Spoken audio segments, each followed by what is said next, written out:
বিষ্ণু বললেন জান্নাতের ভেতরে দরজা হলো 8টা দরজার মধ্যে স্পেশাল একটা দরজা আছে, দরজাটার নাম হলো রাইয়ান। রোজাদাররা ছাড়া কেউ রাইয়ান দরজা দিয়ে ঢুকতে পারবে না। আবার বিষ্ণু বললেন একবার রাইয়ান দরজা দিয়ে ঢুকার সুযোগ যে পেয়ে যাবে চিরকালের জন্য তার গলার তৃষ্ণা মিটে যাবে। রোজা রাখলে গলায় তৃষ্ণা হয় না?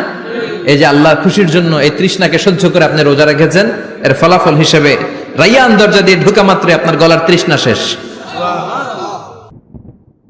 জান্নাতের ভেতর আমরা ঢুকতে চাই, শপিং মলে যখন আমরা ঢুকতে চাই কোন দিক দিয়ে ঢোকা লাগে? দরজা দিয়ে না, গেট দিয়ে। তা আমরাও জান্নাতের গেট দিয়েই তো ঢুকবো নাকি?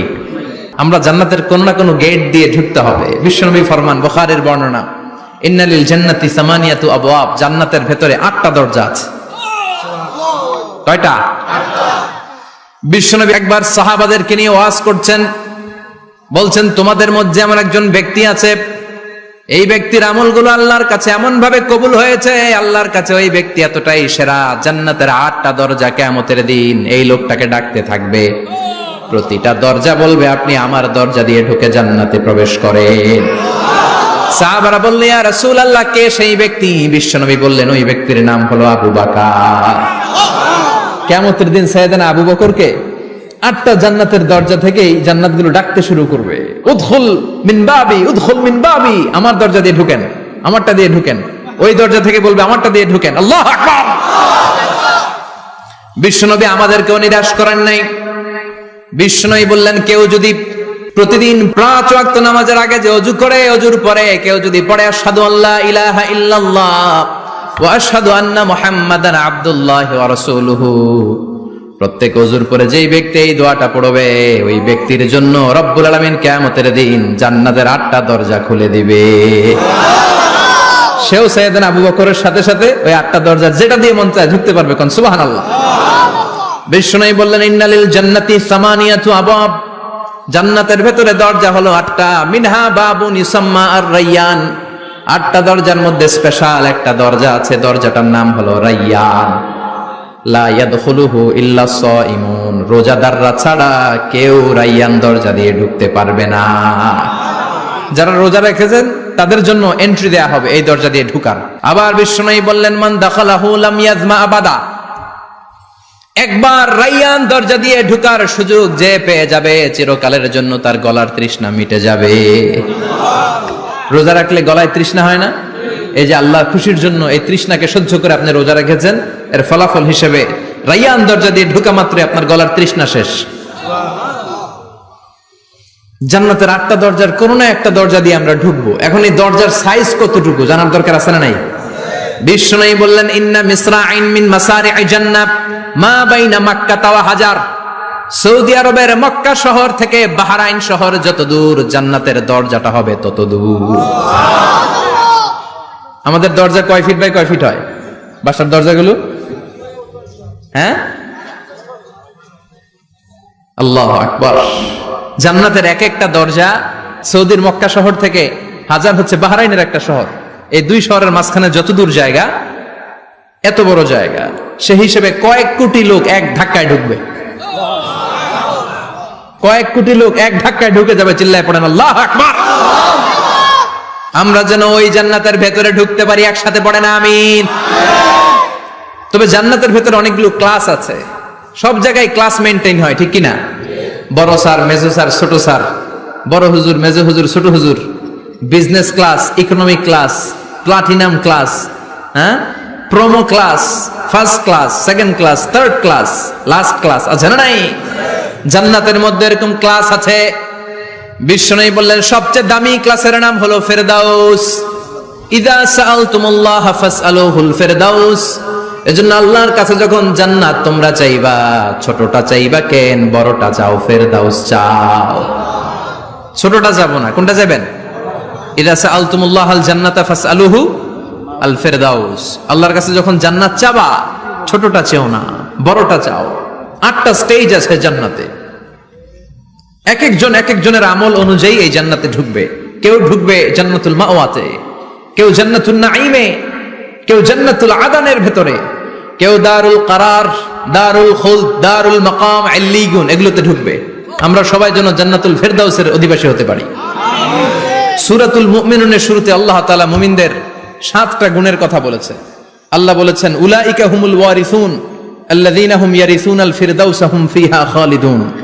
এই 10টা আয়াতের ভেতরে যেই 7টা গুণের কথা আছে, কোন ব্যক্তি, কোন মুমিন বান্দা যদি এই 7টা গুণ নিজের মধ্যে ধারণ করতে পারে, তাহলে বাবা মারা গেলে ছেলে যেমনি বাবার সম্পদের ওয়ারিশ হয়ে যায়, ওই মুমিন বান্দাগুলো জান্নাতুল ফেরদাউসের ওয়ারিশ হয়ে যাবে। আমরা জান্নাতুল ফেরদাউসে যেতে চাই। কোথায় যেতে চাই? কথা বলেন। আমরা জান্নাতুল ফেরদাউসে যেতে চাই। জান্নাতের মেহমান হয়ে যখন জান্নাতীরা যাবে, জান্নাতের জন্য ওয়েলকামিং রিসিপশন থাকবে। ফেরেশতারা ডাকে ডেকে রেড কার্পেট রিসিপশন, লাল গালিচার সংবর্ধনা দিয়ে জান্নাতীদেরকে একের পর এক ডেকে ডেকে পেছন থেকে হাঁকিয়ে হাঁকিয়ে জান্নাতের ভেতরে ঢুকাই দিবে। পড়েন সুবহানাল্লাহ।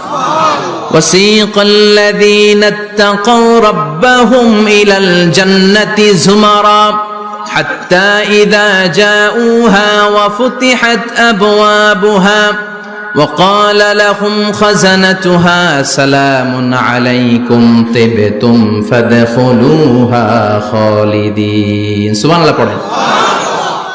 জান্নাতীদেরকে বিচার শেষে যখন জান্নাতে নেওয়া শুরু করবে, লক্ষ লক্ষ কোটি কোটি জান্নাতি জান্নাতের দিকে ছুটতে শুরু করবে। ছুটতে ছুটতে দেখবেন প্রধানমন্ত্রী যদি কোনো এলাকায় শুভাগমন করে, প্রধানমন্ত্রীর স্টেজে ওঠার আগে কয়েকটা গেট আছে না নাই?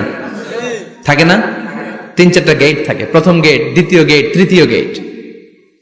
তো জান্নাতীরা যখন জান্নাতের দিকে যাবে, ফেরেশতারা হাঁকিয়ে হাঁকিয়ে নিবে, চলেন চলেন জান্নাতে চলেন, কংগ্রেচুলেশন, সুস্বাগতম। তারা যেতে যেতে জান্নাতে ঢোকার পথে যে বড় বড় গেটগুলো থাকবে, এই গেটগুলো পাবে। এই গেটগুলো এত সুন্দর, এত মনোরম, এত সুন্দর ডিজাইন করা, এত সুন্দর এগুলো structure, amazing, marvellous, genius, awesome, supercalifragilisticexpialidocious, অসম্ভব ভালো, অসাধারণ ভালো। এক একটা গেট এত বিশাল। এই গেটগুলোর আশেপাশে বিশাল মরুদ্যান, বিশাল বাগান, বিশাল ফুলের বাগান, বিশাল খাওয়া দাওয়ার ব্যবস্থা। এই সুন্দর দৃশ্য আর চাকচিক্যময় জায়গা দেখে জান্নাতীরা মনে করবে এটাই জান্নাত। জান্নাতীরা এটাই জান্নাত মনে করে, এখানেই খাওয়া দাও। দুনিয়া কে মজা লে লো দুনিয়া তোমারি হ্যায়। জান্নাতীরা বলবে জান্নাত কে মজা লে লো জান্নাত তোমারি হ্যায়। জান্নাতীরা বসে ওখানেই খাওয়া দাও শুরু করে দিবে। ফেরেশতারা বলবে এটা জান্নাত না, এটা তো জান্নাতের গেট। গেট দেখে পাগল হলেন কেন? এদিকে বেশি খাওয়া দাওয়ার দরকার নাই, জান্নাত অনেক দূরে, চলেন চলেন। জান্নাতীরা কয় এর চেয়ে সুন্দর, এর চেয়ে সুন্দর জান্নাত ইজ ওয়েটিং ফর আস, এর চেয়ে সুন্দর জান্নাত অপেক্ষা করছে, চলো চলো সেটাতে ঢুকবো। আবার ফেরেশতারা পেছন থেকে হাঁকাতে থাকবে, চলেন চলেন। আবার অনেক লম্বা একটা পথ পাড়ি দেওয়ার পরে দ্বিতীয় গেট। দ্বিতীয় গেট প্রথম গেটের চেয়ে অনেক সুন্দর। ওইটার ডিজাইন, ওইটার কারুকার্য, ওইটার মনোরম পরিবেশ আরো মনোমুগ্ধকর, অসাধারণ। জান্নাতীরা ফেরেশতাদেরকে আর কিছু জিজ্ঞেস না করে ওইখানেও খাওয়া দাওয়া শুরু। ভাবছে এটাই জান্নাত, কারণ এত সুন্দর জায়গা তো জান্নাত না হয়ে পারে না। ফেরেশতারা আবার বলবে জান্নাত অনেক দূরে, এটা জান্নাত নয়, এটা তো গেট, ওয়েলকামিং রিসেপশন গেট। জান্নাত অনেক দূরে। জান্নাতীরা আবার ছুটতে শুরু করবে। ছুটতে ছুটতে 3 নাম্বার গেট যে কত বড়, কল্পনার বাইরে। এটা জান্নাতের একেবারে কাছাকাছি। ওই জায়গার সৌন্দর্য, নাজ নেয়ামত দেখে জান্নাতীরা 100% নিশ্চিত হয়ে যাবে যে এটা জান্নাত না হয়ে পারে না। এটা জান্নাত, কোনো কথা নাই। জান্নাতকে মজা লেলো জান্নাত তোমারি হ্যায়। মজমাস্তি শুরু করে দাও, খাওয়া দাওয়া শুরু করো, পানাহার শুরু করো, বিশ্রাম শুরু করো। দুনিয়াতে অনেক কষ্ট করেছি। তারা মনে করবে এটাই জান্নাত। 3 নাম্বার গেটে তারা নিশ্চিত এটা জান্নাত না হয়ে পারে না। কাউরে কিছু জিজ্ঞেস না করে এখানেই খাওয়া দাওয়া শুরু। ফেরেশতারা বলবে এটা জান্নাত না, জান্নাত আরো দূরে। সুবহানাল্লাহ। আবার জান্নাতীরা উঠতে শুরু করবে। যেতে যেতে যেতে যেতে যেতে যেতে তাদের কাঙ্ক্ষিত জান্নাতের সামনে চলে আসবে। বিশাল জান্নাতের প্রধান ফটক। এই ফটক দিয়ে সব জান্নাতীরা, কয়েক কোটি জান্নাতি এক ধাক্কায় ঢুকে যাবে। মা বাইনা মক্কা ওয়া হাজার, মক্কা থেকে বাহরাইন শহরের হাজার পর্যন্ত যত এরিয়া, কয়েক হাজার কিলোমিটার, একটা গেট। এরকম কয় গেট আছে? 8টা। সুবহানাল্লাহ পড়ে। কোটি কোটি জান্নাতীরা এক ধাক্কায় ঢুকবে। এক ধাক্কায় ঢুকার পরে জান্নাতের নাজ নেয়ামত দেখে সব জান্নাতীরা শকড, থান্ডার্ড, পাজলড, অ্যাস্টনিশড, সারপ্রাইজড। মুখ দিয়ে কোনো আওয়াজ নাই। খেয়ে যাবে। এত সুন্দর হয় কি করে? সব জান্নাতীরা মনের অজান্তে মুখ দিয়ে একটা শব্দ উচ্চারণ করবে, শব্দটা হলো আলহামদুলিল্লাহ। وقالوا الحمد لله الذي أورثنا الأرض نتبوأ من الجنة حيث نشاء فنعم أجر العاملين। প্রশংসা ওই আল্লাহর যে আল্লাহ জান্নাতের মধ্যে আমাদের জন্য এত সুন্দর বাসস্থানের ব্যবস্থা করে দিয়েছে। দুনিয়াতেও মুমিনরা ভালো কিছু পাইলে কি পড়তো? তো জান্নাতে যে এটা ভুলে যাবে? কথা বলেন। জান্নাতে যেও মুমিনদের মুখ নিঃসৃত সর্বপ্রথম যে শব্দটা, সেটা কি? আওয়াজ করে বলেন, সেই শব্দটা কি?